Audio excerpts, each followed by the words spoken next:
하나님 말씀 보겠습니다. 마태복음 말씀입니다. 마태복음 2장 1절에서 12절까지 말씀. 마태복음 2장 1절에서 12절까지. 마태복음 2장 1절에서 12절까지 제가 봉독해 드리겠습니다. 헤롯 왕 때에 예수께서 유대 베들레헴에서 나심에 동방으로부터 박사들이 예루살렘에 이르러 말하되 유대인의 왕으로 나시니가 어디 계시냐? 우리가 동방에서 그의 별을 보고 그에게 경배하러 왔노라 하니 헤롯 왕과 온 예루살렘이 듣고 소동한지라. 왕이 모든 대제사장과 백성의 서기관들을 모아 그리스도가 어디서 나겠느냐 물으니 이르되 유대 베들레헴이오니 이는 선지자로 이렇게 기록된 바 또 유대 땅 베들레헴아 너는 유대 고을 중에서 가장 작지 아니하도다. 내게서 한 다스리는 자가 나와서 내 백성 이스라엘의 목자가 되리라 하였음이니이다. 이에 헤롯이 가만히 박사들을 불러 별이 나타난 때를 자세히 묻고 베들레헴으로 보내며 이르되 가서 아기에 대하여 자세히 알아보고 찾거든 내게 구하여 나도 가서 그에게 경배하게 하라. 박사들이 왕의 말을 듣고 갈새 동방에서 보낸 그 별에 문득 앞서 인도하여 가다가 아기 있는 곳 위에 머물러 서 있는지라. 그들이 별을 보고 매우 크게 기뻐하고 기뻐하였더라. 집에 들어가 아기와 그의 어머니 마리아가 함께 있는 것을 보고 엎드려 아기께 경배하고 보배압을 열어 황금과 유황과 몰락을 예물로 드리니라. 그들은 꿈에 헤롯에게로 돌아가지 말라 지시하심을 받아 다른 길로 고국에 돌아가니라. 아멘. 반갑습니다. 성탄절 아침입니다. 메리 크리스마스. 우리 주님의 성탄의 기쁨과 은혜가 우리 성도들 가정과 여러분 속에 충만하게 나타나기를 소망합니다. 분명히 성탄절 아침이고 성탄절은 기쁜 날이죠, 그죠? 그런데 우리나라가 비상계엄이니 또는 대통령 탄핵이니 이런 것들로 인하여 여전히 혼탁하고 불안하고 혼란스럽습니다. 불확실성이 계속되어지죠, 그죠? 그러다 보니까 경기가 꽁꽁 얼어붙었다 합니다. 소비 심리가 많이 얼어붙었다고 또 경제도 침체했다라고 말합니다. 그래서 이제 다른 때보다 성탄절 분위기가 그렇게 크게 나지는 않는 것 같아요. 다들 조금씩 자제하고 절제하는 모습들을 보게 되어집니다. 그렇지만 우리는 조금 전에도 우리 찬양했잖아요. 기쁘다 구주 오셨네 라고 찬양했습니다. 예수 그리스도의 오심은 기쁨입니다. 즐거움입니다. 감사합니다. 뿐만 아니라 감동인 것이죠. 그렇기 때문에 우리의 성탄의 기쁨이란 것이 우리의 환경과 우리의 상황에 따라서 변해서는 안 된다는 것이에요. 내가 지금 힘들다고, 국가가 힘들다고, 내가 어렵다고, 내가 내 뜻대로 제대로 안 풀린다고 해서 그 성탄의 기쁨이 변해서는 안 된다는 거예요. 우리 주 예수 그리스도의 오심 그 자체가 기쁨이고 즐거움이란 것입니다. 왜냐하면 예수 그리스도는 우리를 위하여 오셨기 때문에 우리를 죄와 사망의 권세에서 깨뜨리시고 해방시키시고 우리에게 진정한 구원을 주시기 위하여 아기 예수님으로 오신 날이기 때문에 그래서 마태복음 1장 21절에 같이 읽을까요? 아들을 낳으리니 이름은 예수로 하라. 이는 그가 자기 백성을 그들의 죄에서 구원할 자이심이라. 그러면 예수란 이름의 뜻이 뭐라고요? 그가 자기 백성을 그들의 죄에서 구원할 자. 예수란 이름 뜻 속에 구원자라는 의미가 있단 말이에요. 구원자, 구세주. 그래서 우리가 은연중에 예수라고 이름을 부르는 순간 예수님, 예수라고 부르면 나도 모르게 예수님을 나를 뭐라고 고백하는 거예요? 나의 구원자이십니다. 예수님 당신은 나의 구원이십니다. 이러한 고백을 하게 되는 거예요. 당신은 나의 죄를 위하여 십자가에 죽으시고 부활하심을 통하여 내 죄에서 구원하실 분입니다. 라고 고백하는 것이죠. 그렇죠? 우리는 언연중에 예수님에 대해서 참 많이 고백해요. 아까 전에 말씀드렸지만 메리 크리스마스라고 우리가 인사를 하는데 뜻도 모르고 막 인사를 해요. 근데 메리 크리스마스라는 뜻 자체가 즐겁게 즐거운 예배예요, 실제로. 그리스도에게 예배를. 그러니까 메리 크리스마스라고 고백할 때는 우리가 즐겁게 예수님께 예배합시다, 그런 것이에요. 그런데 수많은 사람들이 예배의 자리로 와요, 안 와요? 자기끼리 즐기잖아. 시간들을 보내고 있잖아. 참 아이러니잖아요. 그죠? 사랑하는 성도 여러분, 그래서 또한 누가복음 말씀에서는 뭐라고 하냐면은 이러한 예수 그리스도의 오심 자체, 그래서 천사들이 고백하기를 그때 무서워하지 말라, 보라 내가 온 백성에게 미칠 큰 기쁨의 좋은 소식을 너에게 전한다 라고 말씀합니다. 아까 예수님이 우리의 구원자로 오셨기 때문에 그 구원의 소식이 온 백성에게 미칠, 영향을 끼칠 큰 기쁨의 좋은 소식이란 것이에요. 그러므로 우리는 이 이유만으로도 기뻐하고 즐거워하고 감사해야 된다는 것이에요. 아멘. 여러분 마음속에 성탄의 기쁨이 있습니까? 예수 그리스도의 오심에 대한 즐거움이 있습니까? 혹시 오늘 예배 마치고 맛있는 거 먹으러 가야 된다라는 마음 때문에 혹시 기쁘지는 않습니까? 오늘 저녁에 부으라 마시라 한 잔 끊기 위해서 그걸 생각하니까 갑자기 희열이 생기는 분 또 없습니까? 그렇죠? 오늘 새벽에 예배 새벽 기도로 나오다 보니까 이거 막 젊은 애 둘이가 벌써 지나가는데 술 냄새가 확 나. 이제 봐야 한 20대 초반쯤 되는데 여자애하고 남자애가 둘이 앉아 있는데 아이고 참 저기 뭐 밤새 얼마나 마셨으면 지나만 가도 저기 술 냄새가 진동을 하나 싶을 정도로 남의 생일에 저가 왜 자꾸 기분을 내고 있어, 그죠? 아니잖아요. 근데 예수 그리스도에 오시면 우리의 구원을 위하여 오셨단 말이에요. 우리를 위하여 오셨단 말이에요. 우리를 위하여. 그렇기 때문에 그분의 오심에 기뻐하고 즐거워하며 감사하며 우리는 이 자리에 예배드리란 거예요. 아멘. 그렇죠. 그런데 여러분, 최초의 성탄절, 최초의 성탄, 예수 그리스도에 오셨을 때 그러면 그때 세상의 분위기는 어떠했냐는 거예요. 어떠했냐는 것이죠. 근데 오늘 본문 말씀에 보면 애석하게도 기쁨이 되지 못했다는 것이에요. 오늘 말씀의 본문은 동방으로부터 온 박사들이 예루살렘을 방문하면서부터 시작돼요. 동방이라고 하면 아마 지금으로 보면 저 이란 지역, 페르시아 제국에 있던 이란 지역에 있던 박사들이에요. 그 별을 연구하는 점술사들이죠. 그들이 연구를 하다가 갑자기 이상한 별이 나와요. 보통 점성사들은 왕의 별이라고 하는 별들이 있거든요. 그 왕의 별이 나타난 거예요. 그래서 그들 생각, 야, 새로운 왕이 탄생했다. 그들은 인식하기 시작해요. 그래서 그 새로운 왕을 우리가 경배하러 가자. 그래서 아주 오랜 시간, 한 달이 넘는 기간을 사막을 건너가지고 지금 예루살렘까지 찾아온 거예요. 그리고는 왜 예루살렘으로 왔겠어요? 이스라엘 나라의 수도가 예루살렘이기 때문에 반드시 왕이 태어나면 어디서 태어난다고 생각했기 때문에 그 수도에서, 그러니까 이스라엘의 수도 예루살렘에서 분명히 새로운 왕이 태어났을 거야 생각하고는 왕궁으로 온 거예요. 그러면서 그들이 물은 거예요. 뭐라고요? 같이 읽어볼까요? 시작. 유대인의 왕으로 나시니가 어디 계시냐? 우리가 동방에서 그의 별을 보고 그에게 경배하러 왔노라 하니. 아니 느닷없이 동방으로 또 온 박사들이 유대인의 왕으로 나신 이가 어디 계십니까? 질문을 하는 거예요.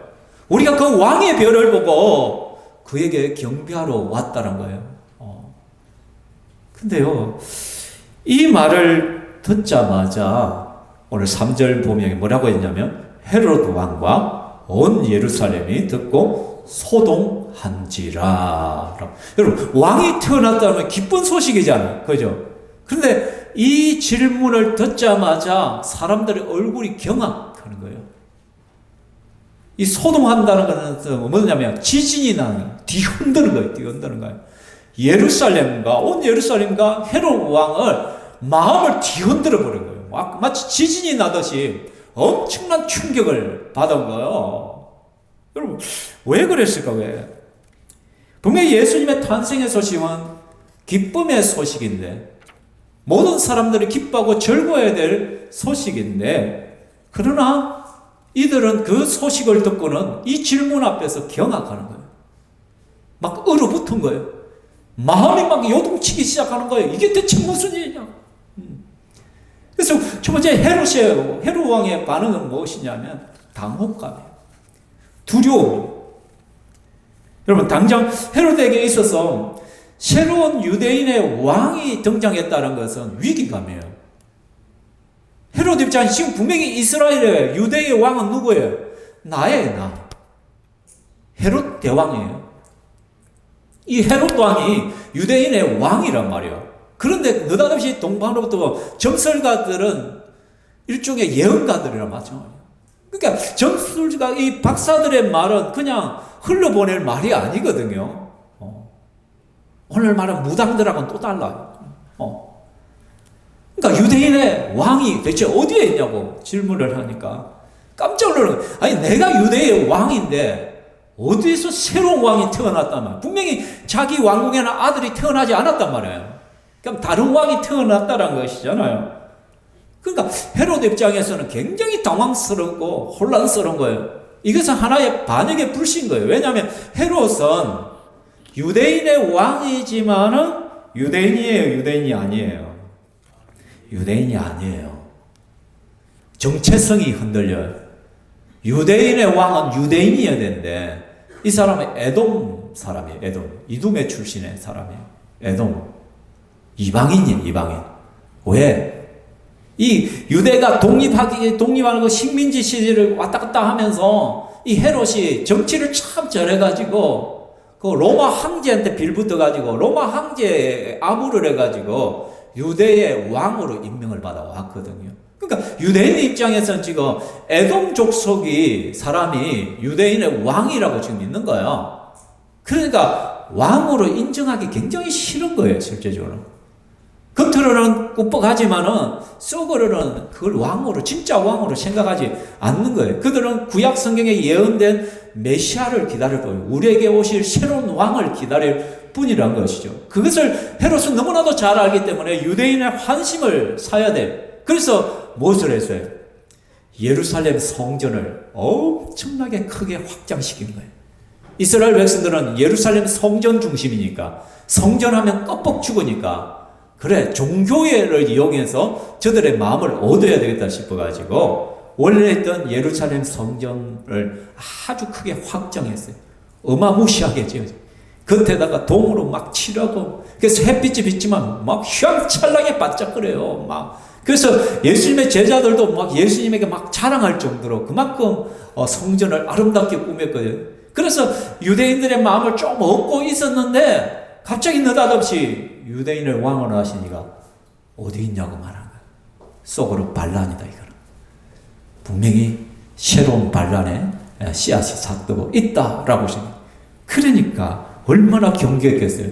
실제로 오늘 헤롯이 뭐라고 하냐면 그 동방박사들에게 어디 그 유대 학자들을 다 불러가지고, 야, 왕이 태어난다는데 어디에서 태어나? 그러니까 구약의 예언을 아는 제사장들과 서기관들이 뚝딱뚝 해보면, 예, 맞습니다. 유대 베들레헴에서 새로운 왕이 태어난다고 예언되어 있습니다. 그래서 그들을 갖다 베들레헴으로 보낸 거예요, 동방이 막. 그러면서 살짝 뭐냐면, 아기에 대하여 너희들이 자세히 알아보고 만일에 찾으면 나한테도 좀 알려줘. 나도 가서 그 아기에게 경배하고 싶어. 라고 말해요. 진짜 경배하고 싶었을까요? 새로운 왕의 탄생은 뭐라고요? 반역이에요, 반역. 그러니까 어떻게? 조용히 처리하기 위해서, 야, 너희들이 찾으면 나한테 좀 알려줘. 내가 경배하러 갈게. 실제로 이 동방박사들이 예수님을 만나고는 어떻게 해요? 헤롯에게 알렸어요, 안 알렸어요? 안 알리고 싹 자기 고향으로 돌아가 버린 거예요. 그게 열받아가지고 헤롯이 어떤 명령을 내냐면은 이때로부터 2살 이하의 남자아이들은 다 죽이려 했어요. 그래서 실제로 예수님의 탄생과 함께 어떤 일이 벌어졌냐면 헤롯의 명령에 의해서 2살 이하의 베들레헴 지역에 그 근처에 있던 근방에 있던 모든 남자아이들은 다 죽임을 당했어요. 그러니까 최초의 성탄절은요, 이 헤롯 왕에게는 공포였고요, 두려움이었고요, 당황스러움이었고요. 그러면 베들레헴에 있던 사람들은 어떻게 했어요? 통곡과 눈물의 날이었어요. 느닷없이 2살 이하의 아들들이 다 죽임을 당했는 거예요. 그만큼 헤롯이 악한 왕이었다는 것이에요. 그러니까 기쁘다 구주오셨나가 되지 못했어요. 슬픔이고 절망이고 고통의 날이었다는 것이죠. 그렇다면 오늘 예루살렘 사람들은 또 어땠냐? 오늘 보면 말이니까 헤롯 왕뿐만 아니라 온 예루살렘 사람들이 소동했다는 거예요. 그들도 놀라 자빠져 버린 거예요. 왜? 그들 역시 두려움과 불안과 근심이 막 쌓여오기 시작한 거예요. 왜? 헤롯의 성질머리를 알기 때문에. 이 헤롯은요, 자기의 왕권에 조금이라도 위협이 되면 다 죽였거든요. 심지어 자기의 아내도 죽였어요. 아내가 여러 명이었거든요. 그 중에 아내 하나를 죽여요. 그리고 자기 아들들도 죽여요. 자기의 왕권을 조금만이라도 흔들고 위협을 한다면 그만큼 악한 왕이었다는 것을 예루살렘 사람들은 다 알아요. 그런데 갑자기 이 동방으로부터 온 박사들이 뭐예요? 새로운 왕이 어디에 있냐? 유대의 왕으로 태어난 사람이 어디 있냐? 이 말을 듣는 순간 막 두려움이 몰려오는 거예요. 왜? 이 미친놈이 또 무슨 짓을 할지 모른다는 거예요. 어떤 짓을 할지 모르는 거예요. 또 피바람이 불 수가 있다는 거예요. 그러게 그들이 근심하고 걱정하고 불안하고 막 그랬어요. 뿐만 아니라 그들은 메시아에 대해서 기다리긴 기다렸지만은 설마 우리가 기다리는 그 메시아가 그리스도가 우리의 구원자가 아기로 올 거라고는 상상도 못했는데 그들은 갑자기 왕이 등장할 줄 알았어. 그래서 이 헤롯을 갖다 싹 몰아내고 로마 제국도 엎어버리고 그래서 유대를 독립시키고 그래서 강력한 다윗 왕국을 회복할 그런 왕을 기다렸는데 갑자기 아이의 모습으로 와. 이거는 상상했던 기대가 아닌 거예요. 그러니까 그 사실을 또 믿지 못해서 더 놀라게 된 것이. 그렇죠? 사랑하는 성도 여러분, 이처럼 예수님의 오신 첫 번째 성탄절은 결코 기쁘다 구주 오셨나가 되지 못했단 말이에요. 그럼 우리들은 어떠하냐? 우리는 과연 정말로 기쁜 성탄을 맞이하고 있느냐? 우리 역시도 그렇지 못하단 거예요. 왜? 우리 역시도 우리의 환경과 상황들 때문에 오늘 우리가 이 시간에 예배를 드리고 있지만은 예배를 드리면서도 우리의 마음속에 근심과 걱정이 가득할 수가 있단 말이에요. 연말인데 아이고 물가는 자꾸 오르고 경제는 자꾸 어려워지고 내년은 또 어떻게 될지는 모르겠고 직장을 자꾸 좀 안정적이지도 못하고 지금 여러분 환율이 1,450원대로 올라가서 미리 좀 사놓을 거예요. 그죠? 달러가 팍팍 올라가고 있어. 유로화도 1,500을 넘어가고 엔화도 우리에 비해서 상대적으로 자꾸 올라가고 우리의 통화 가치가 낮아지는 거예요. 그러자면 우리가 뭔가를 하나 수입해 오려면 전에는 1,300원에 사왔던 걸 요즘에는 1,500원씩 주고 사와야 돼, 물건을. 그러니까 수입업체들이 막 얼마나 힘들겠어요. 그죠? 대기업은 좀 버틴데도 중소기업이나 연약한 기업들은 여러 가지 기자재들을, 원자재들을 수입을 하려면요. 너무너무 힘든 거야. 물가가 너무 높아. 그러니까 어떻게 요즘 짓지도 안 해요. 집 하나 지으려면 이게 뭐 재료비가 너무 많이 오르니까 너무 힘들어. 그렇잖아. 우리는 근심과 걱정, 또 내가 육신이 연약하고 또 내 마음에 여유가 없어서 성탄의 기쁨을 누리지 못할 수가 있다라는 것이에요. 우리 가운데 문제 없는 사람 없잖아요. 근심 없는 사람 없잖아요. 그렇죠? 근데 아까 전에도 말씀했지만 우리의 환경과 상황이 따라서 성탄의 기쁨이 변화돼서는 안 된다는 거예요. 그렇다면 우리가 어떻게 성탄의 그 기쁨을 다시 한번 회복할 수가 있느냐? 어떻게 해야 우리가 기쁘다 구주 오셨네, 이 찬양이 정말 그냥 입술의 고백이 아니라 마음의 고백으로 들어질 수가 있느냐? 그 성탄의 참 의미를 알아야 돼요. 예수 그리스도의 탄생의 의미들을 우리가 제대로 알 때 우리는 그것을 회복할 수가 있다는 것이에요. 그렇다면 예수 그리스도의 이 땅에 오신 성탄의 참된 의미가 뭐냐는 거예요. 오늘 두 가지를 이야기하고 있을 거예요. 하나는 뭐냐? 나의 진짜 왕을 회복해야 되는 거예요. 동방에서부터 온 박사들이 유대인의 왕으로 나신 이가 어디 계시냐라고 말했잖아요. 이 말은 아까도 말했지만 분명히 유대인의 왕이요. 지금 왕이 헤롯인데 헤롯 왕이 버젓이 있는데 유대인의 왕으로 나신 이가 어디 계시냐. 이 말은 무슨 말이에요? 진짜 왕이 왔다는 거예요. 진짜 왕. 가짜 말고 진짜 왕이 등장해야 돼요. 여러분 진짜가 오면 가짜는 떠나야 돼요. 가짜는 사라져야 되는 거예요. 눈에 보이는 왕이 진짜 베개가 아니라 진짜 왕이 우리에게 있다라는 것이죠. 그래서 우리는요, 나에게 있어서 진짜 왕이 누군가를 한번 살펴봐야 돼요. 정말 내가 지금 이 땅을 살아가고 있는데 나의 왕이 대체 누구인가? 나의 왕이 어떤 분들에게는요, 직장 상사가 나의 왕이 될 수가 있어요. 그래서 상사의 말을 막 너무너무 잘 들어. 선생님이 왕이 될 수 있어서 우리 학생들은 선생님이 뭐라고 했는데 선생님이 이렇게 했는데요. 선생님이 이렇게 하라던데요. 선생님이 왕일 수도 있는 거예요. 부모님이 왕일 수도 있어요. 그렇죠? 그래서 엄마가 교회 가지 말라 했는데요. 엄마가 하지 말라 했는데요. 왕이 된 거죠. 국가 권력이 왕이 될 수도 있는 것이죠. 대통령. 그렇죠? 뿐만 아니라 우리가 소유한 돈이 우리의 왕이 될 수가 있는 거예요. 돈에 따라서 내가 좌지우지 흔들리는 거야. 그렇죠? 그래서 좀 더 돈이 많이 버는 것이면 그게 무조건 가능해요. 왜? 그렇다면 그것을 나는 내가 그래 당연하지 돈을 갖다 좀 더 많이 주는 것이 가는 것이 맞지라고 말하지만 가만히 보면 누가 왕이에요? 돈이 나를 끌고 가는 거예요. 지금. 돈이 나를 좌지우지하고 있는 것이야.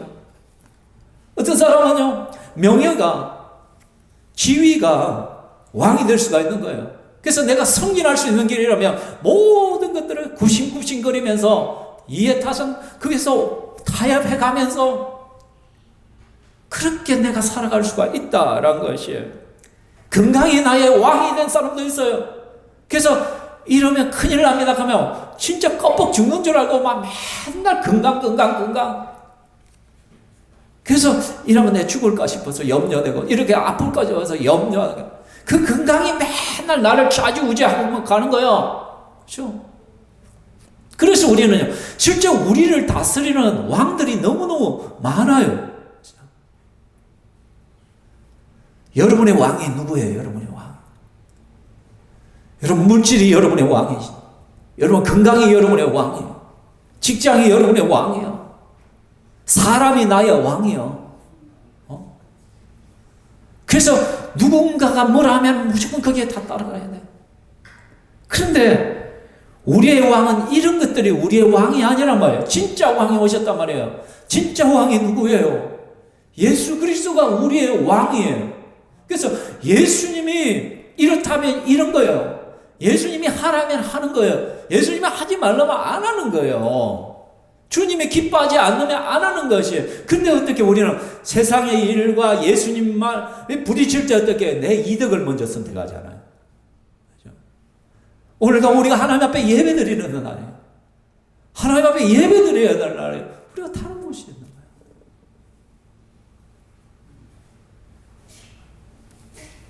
내가 추구하는 것이 대체 뭐냐는 거예요.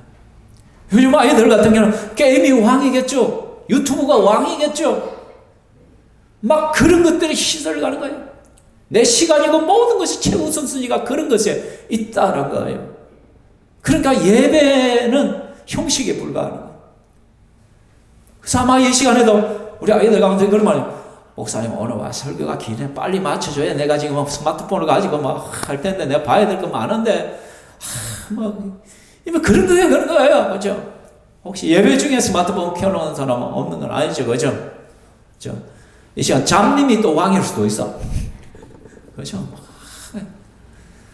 어쨌든 우리의 인생의 왕이 누군가요? 그래서 우리는 성탄절을 기점으로 해서 우리의 왕이 대체 누군가가 명확하게 확립되어야 돼요. 우리는 오늘 이 시간을 통해 나의 왕이 누군가를 생각해 봐야 되는 거예요. 우리 속에는 두려움, 공포, 근심, 불안을 주는 것들이 뭐냐는 거예요. 나를 향하여 웃음을 빼앗아가는 것이 뭐냐는 거예요. 나로 하여금 기쁨을 지금 빼앗아가는 것이 뭐냐는 거예요. 그 기쁨을 빼앗아가고 공포심을 불어넣고 두려움과 근심을 주는 것이 뭐냐는 거예요. 대부분 돈일 거예요. 대부분 건강일 거예요. 대부분 사람일 거예요. 자식일 거예요. 직장일 거예요. 하고 싶은 욕망일 거예요, 뭔가. 그래서 그게 뜻대로 되면 기쁘고, 뜻대로 안 되면은 슬프고, 두렵고, 근심이고, 걱정이고, 그렇다면 그게 왕이에요. 그게 왕이에요. 그게 왕. 그것들이 왕인 거예요. 맞잖아요. 사랑하는 성도 여러분, 내 인생의 주인을 회복하십시오. 내 인생의 왕은 예수 그리스도십니다. 여러분, 목욕탕에 딱 가면 써붙여 있는 거 있잖아요. 항상 입구에 보면 그 카운터에서 돈 딱 지불하고 나면 그 고개 딱 들면 딱 적혀 있어요. 뭐가 적혀 있어요? 막히지 않은 물건은 책임지지 않습니다. 막히지 않은 것은 책임지지 않는다. 그러니까 막히지 않고 목욕탕에 들어가다 뭐 시계 잊어먹었다, 돈이 잊어먹었다, 주인은 책임 안 지겠다는 거예요. 가기 전에 미리 맡겨놓으면 내가 그걸 책임져 줄 텐데, 뭐냐면 우리 인생의 진정한 왕이신 예수 그리스도에게 막히지 않은 것은 주님이 책임질 수가 없어요.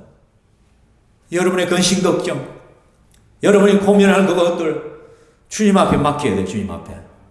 예수님 알아서 하이소. 이제 맡겼습니다. 바통 터치입니다. 받았죠. 이제 늘 끝입니다. 이제 예수님께 맡긴 사람들은 손발 다 뻗고 잘 수 있는 거야. 주님이 알아서.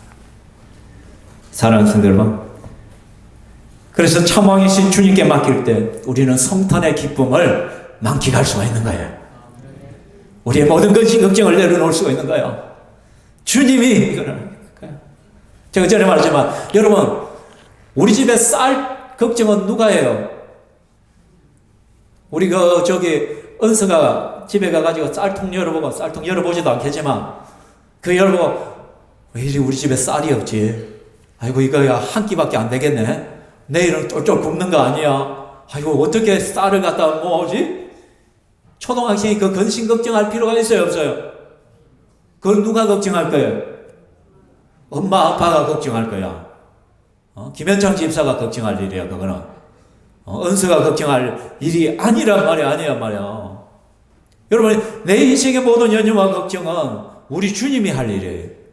예수님이 할 일이에요. 어떤 자요? 맡기는 자. 맡기고 나면 우리 주님이 고민하고, 주님이 계획하고, 주님이 해결하실 부분이에요. 그래서 지극히 높은 곳에서는 하나님의 영광이요, 땅에서는 글자가 어떡하나. 땅에서는 하나님이 기뻐하시는 사람들 중에 평화로다. 예수 그리스도의 오심은, 탄생은 하나님께는 영광이요, 우리에게는 뭐예요? 평화로다. 평화. 어떤 자에게? 하나님이 기뻐하신 사람들. 하나님이 기뻐하신 사람들이 누구냐? 바로 예수쟁이들, 하나님께 선택된 자들, 하나님의 백성들. 이 예수쟁이들은 평화예요. 평화가 올 수밖에 없다는 거예요. 그분이 우리의 왕이시기 때문에. 두 번째 우리가 회복해야 될 것은 나의 구세주가 누군가는 거예요. 예수님께서 나의 구세주로 이 땅에 왔다는 것을 여러분 확신할 때 성탄의 기쁨을 회복할 수 있는 거예요. 자, 4절에 보면 왕이 모든 대제사장과 백성의 서기관들을 모아 그리스도가 어디서 나겠느냐라고 물었어요. 그리스도가 어디서 나겠느냐. 여러분, 여기서 왕은 누구? 헤롯 왕이에요. 헤롯. 유대의 그 당시 통치하던 유대의 왕 헤롯이 제사장들에게, 서기관들을 모아서 똑똑한 이들 다 모아놓고, 야, 그리스도가 어디서 나겠느냐. 야, 구약 성경 다 펼쳐봐. 그 예언에 보면 그리스도가, 메시아가, 그리스도는 메시아라는 뜻이에요. 그렇죠? 히브리어로는 메시아, 헬라어는 그리스도. 그렇죠? 우리나라 말로 하는 게 구원자. 쉽게 말해서 구원자라. 어디서 나겠느냐? 그러면 헤롯 왕이, 지가 왕인데 뭐라고 묻는 거 있어요? 그리스도가 어디서 나겠느냐? 지도 모르게 왕을 이야기하고 있어요. 야, 진짜 왕이 어디서 난데? 그렇게 묻는 거랑 마찬가지예요. 그죠? 아이러니죠. 그죠?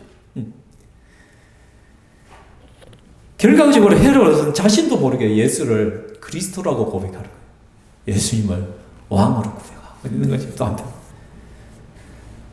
사랑하는 성도 여러분, 근데 그 그리스도란 뜻이 구세주라는 의미라 했잖아요. 구원자. 예수 이름의 뜻이 뭐라고요? 그가 자기 백성의 죄에서 구원할 자. 그죠? 예수님은 우리의 구원자로 이 땅에 오셨단 말이에요. 여러분, 그래서 2000년 전 말씀이 육신에 오신 예수님에 대하여 성경은 말씀합니다. 같이 한번 볼까요? 시작. 오늘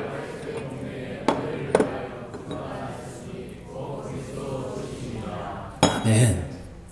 오늘 다윗의 동네는 어디예요? 베들레헴.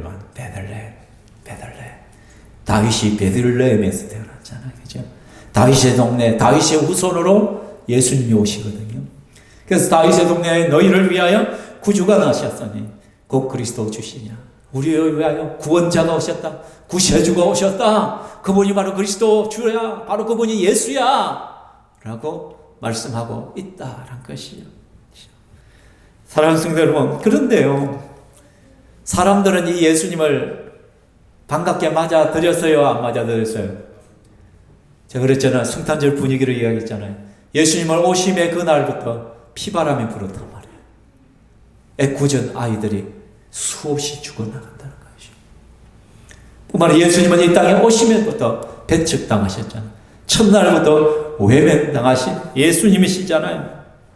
우리 친구들, 자, 우리 지민이하고 다 하은이하고 예수님이 어디에서 태어나셔서?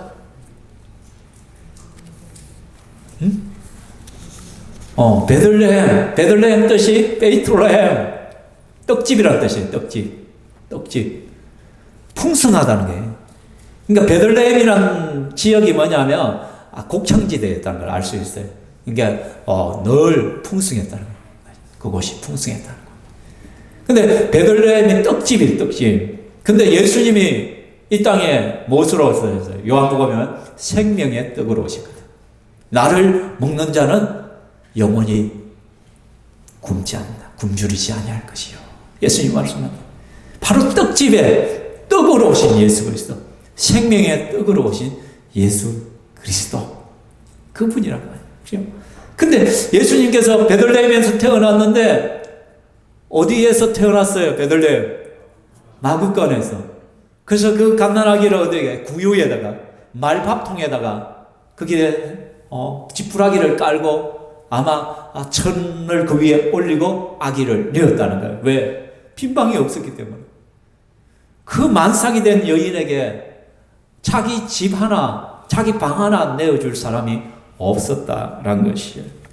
얼마나 분주했으면, 얼마나 자기 일에 바빴으면, 얼마나 자기에게만 중심적으로 살았으면 그 만삭이 돼가 지금 아이가 나오려는 그 여인에게 방 하나 내어주지 못하는 비정함을. 그러니까 예수님은 이 땅에 태어나는 그 순간부터 가장 비참하게 비천하게 오셨단 말이에요. 사람들에게 외면당하시면서 이 땅에 오셨다는 거예요.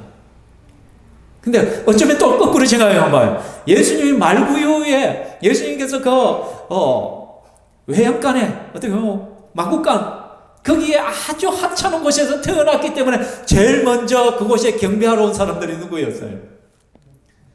목자들이야, 목자들. 가장 하찮은 사람들이 와서 예수님께 경배했어요. 근데 예수님이 왕궁에서 태어났으면 그들이 경배하러 올 수 있겠어요? 못 오겠어요? 못 하겠죠. 여기에 또 놀라운 비밀이 숨어 있는 거야. 예수님이 가장 낮고 낮은 곳에 오니까 가장 낮고 낮은 자들이 예수님을 경배할 수가 있단 말이야. 예수 그리스도의 구원은요, 정말로 힘없고 연약하고 부족하고 낮고 낮은 이들을 위하여 이 땅에 오신 거야. 그들의 품으로 예수님이 오신 거야. 물론 부자들을 또 예수 믿어야지. 그죠? 그러니까 그랬기 때문에 우리가 예수 믿게 된 거야, 여러분.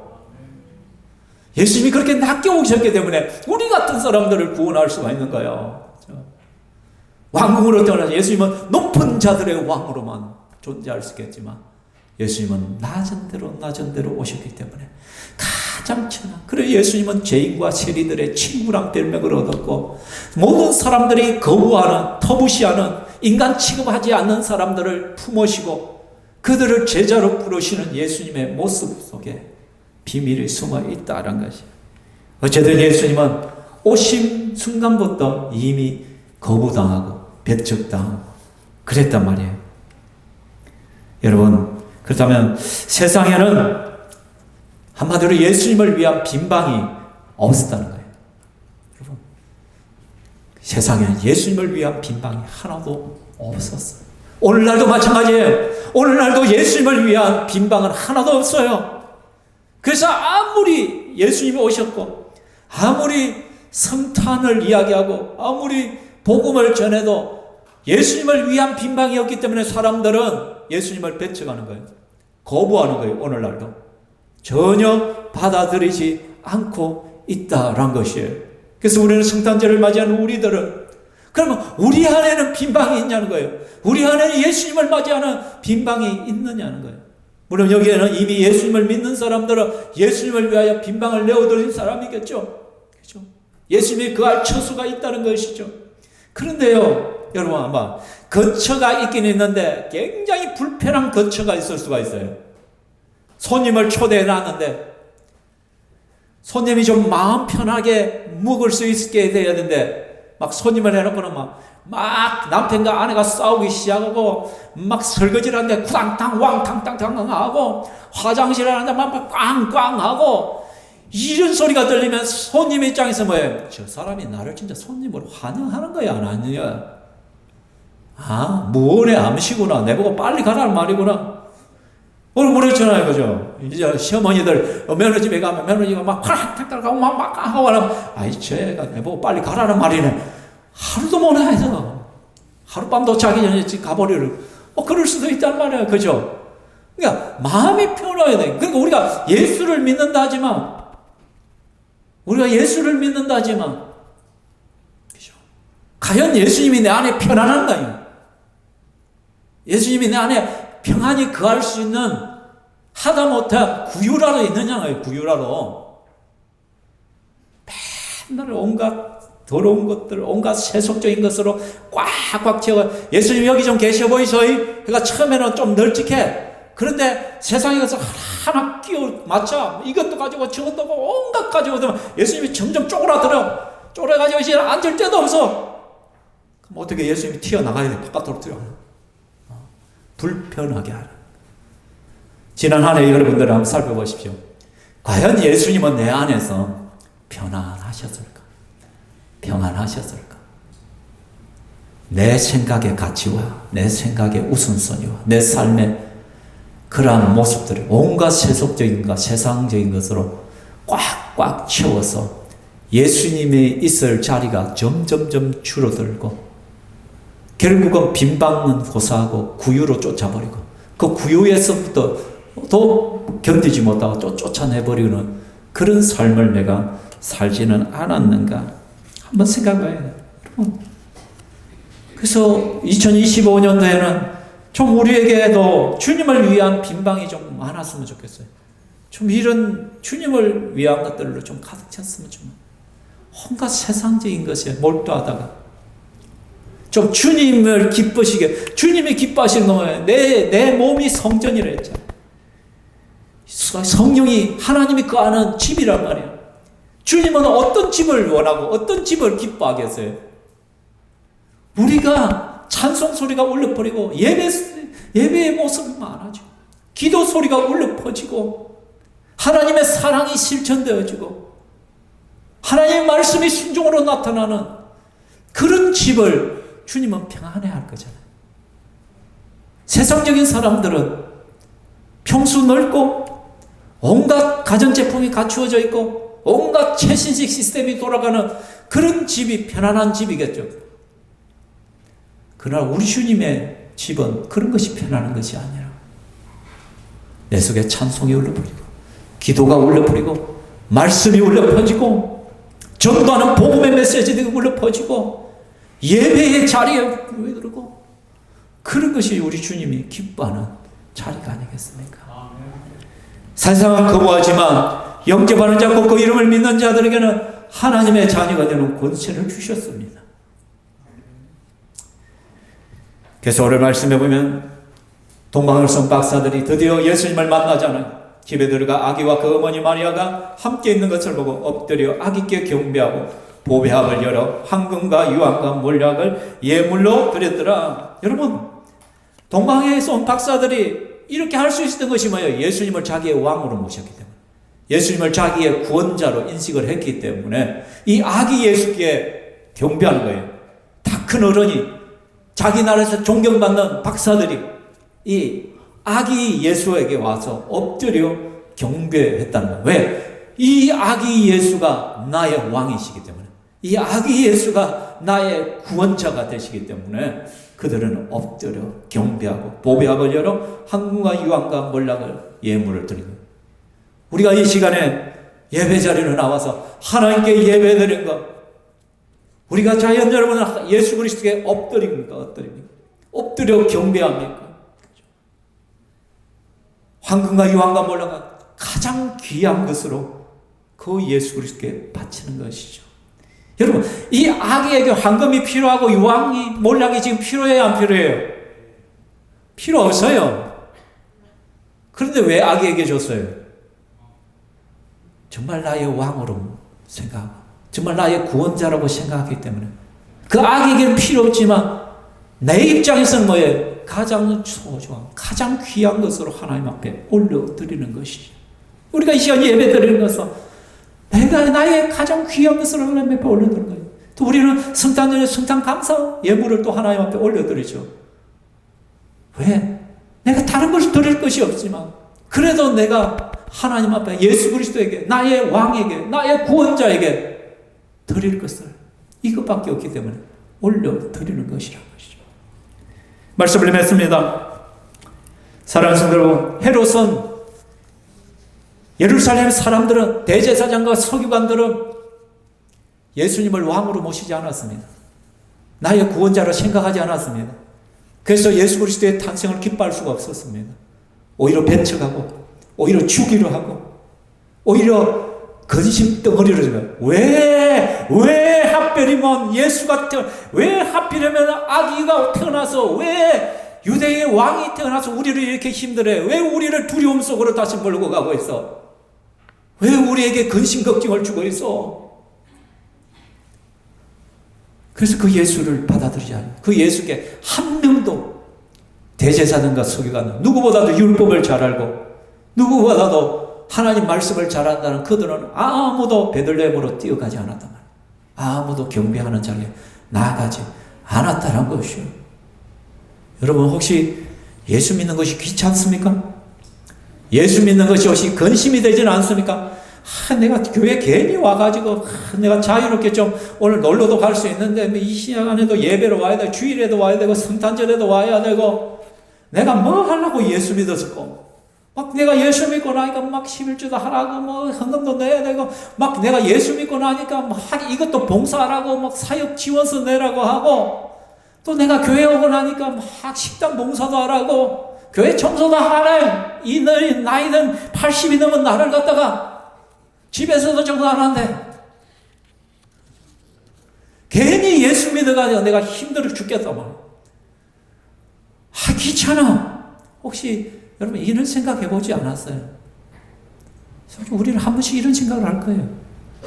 내가 차라리 예수 안 믿었으면 좀 편하게 살 수 있지 않았을까? 좀 내가 자유롭게 살 수 있지 않았을까?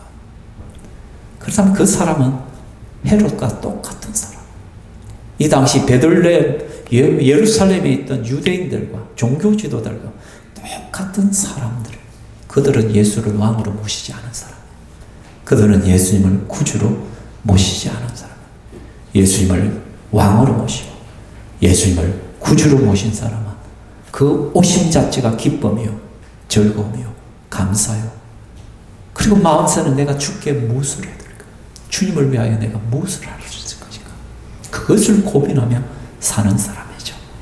그래서 오늘 세 가지를 기억합시다.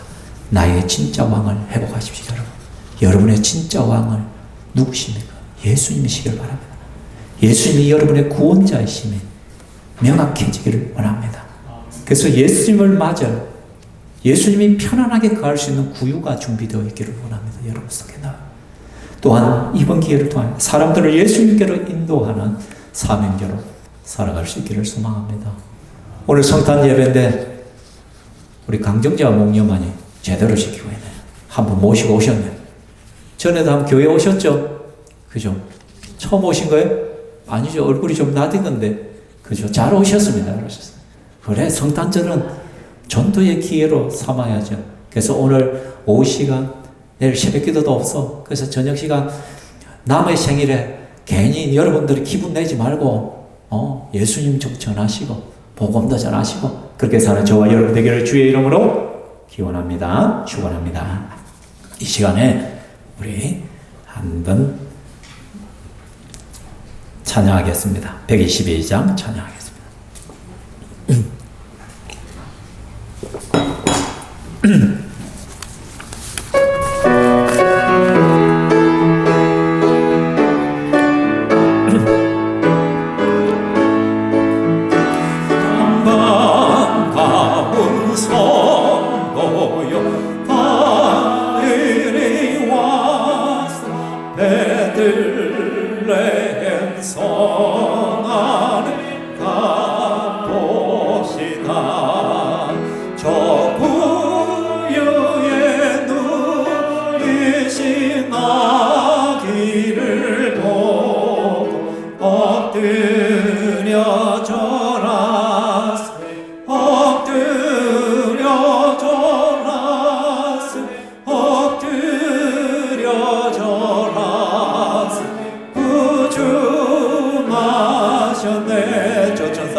저천사여 찬송을 높이 불러서 이 광활한 천지에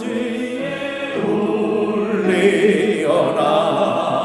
주 하나님 앞에 영광을 돌려 엎드려 절하세 엎드려 절하세 엎드려 절하세 구주 나셨네.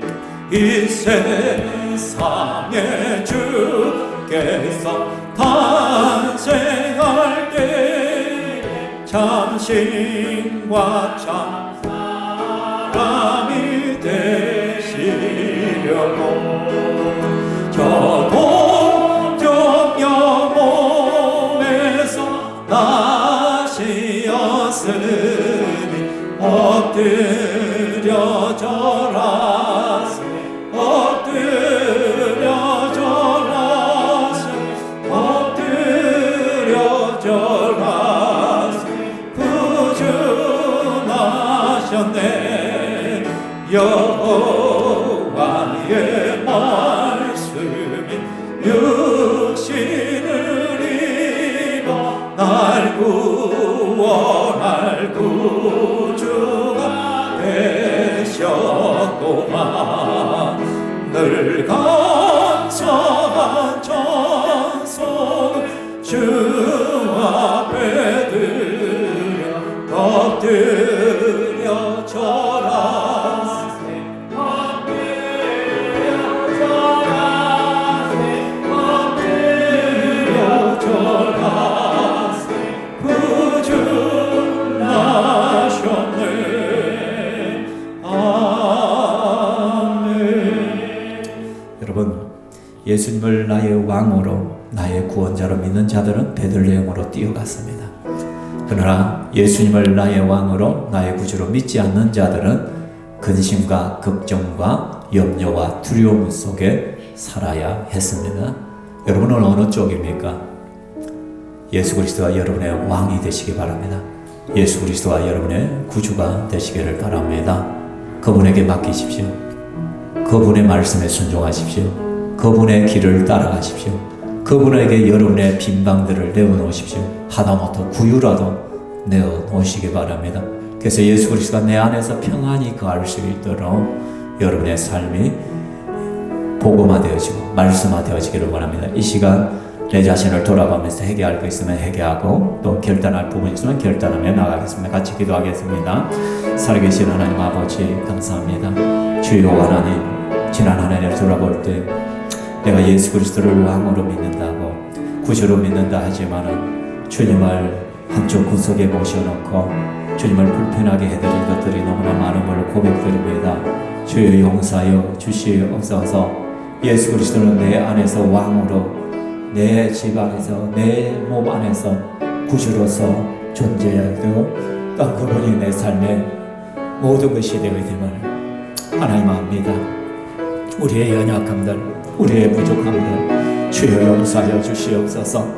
아버지 하나님, 나태하고 너무나 세속적이고 너무나 세상적으로 살았던 우리들을 불쌍히 여겨 주시옵소서. 오직 여호와 하나님께서 우리를 다스리시고 주관하여 주시옵소서. 우리 주 예수님께서 내 안에 평안히 즐겁게 안식할 수 있도록 하나님, 내가 말씀 앞으로 나아가며 기도의 자리로 서며 찬송으로 내 자신을 세워가며 또 하나님 앞에 순종과 섬김의 삶으로 살아가기를 원하오니 주여 다스려 주시기만을 원합니다. 사랑하는 주님, 세상을 향하여 달려가는 것이 아니라 베들레헴을 향하여 주님을 향하여 달려가는 우리들 되게 하여 주시옵소서. 우리의 발걸음마다 주께서 붙드시고 건거하시고 우리의 삶을 하나님 통하여 영광받아 주시옵소서. 사랑하는 주님 감사합니다. 이 시간 성탄 감사 예배로 주님 앞에 올려드릴 수 있음을 감사드립니다.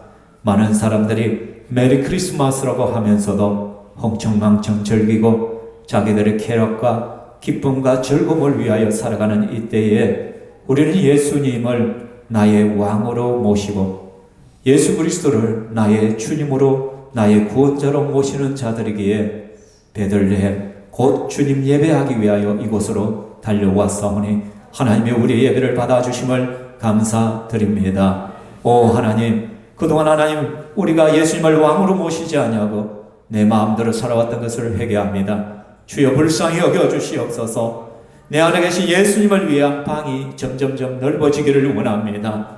그래서 나의 모든 영역에서 예수님의 다스림을 받기를 소망하오니 주여 인도하여 주시옵소서. 또 이 시간 하나님, 우리가 주님의 오심을 기념하며 감사하며 빈손으로 오지 아니하고 귀한 것을 하나님 앞에 올려드립니다. 주여 하나님께서 받아주시기만을 원하옵나이다. 또한 이것을 통하여 하나님 나라와 하나님의 영광을 위하여 귀하게 쓰임받게 하여 주시옵소서. 성도들의 가정과 성도들의 형편을 하나님께서 살피시고 때를 따라 돕는 은혜를 다하시고 특별히 영적으로 육적으로 연약한 자들 주 성령께서 어루만져 주시어서 치유하시고 회복시켜 주시옵소서. 또 우리 입술을 통하여 예수 그리스도를 전가하는 삶을 살아갈 수 있도록 축복하여 주시옵소서. 영광 받으실 삼위 하나님을 찬양합니다. 감사합니다. 예수님 이름으로 기도하옵나이다. 아멘. 주 예수 그리스도의 은혜와 하나님의 사랑과 성령 하나님의 그 두 위대하심이 이 자리에 주의 권속들 머리 위에 영원토록 있을지어다.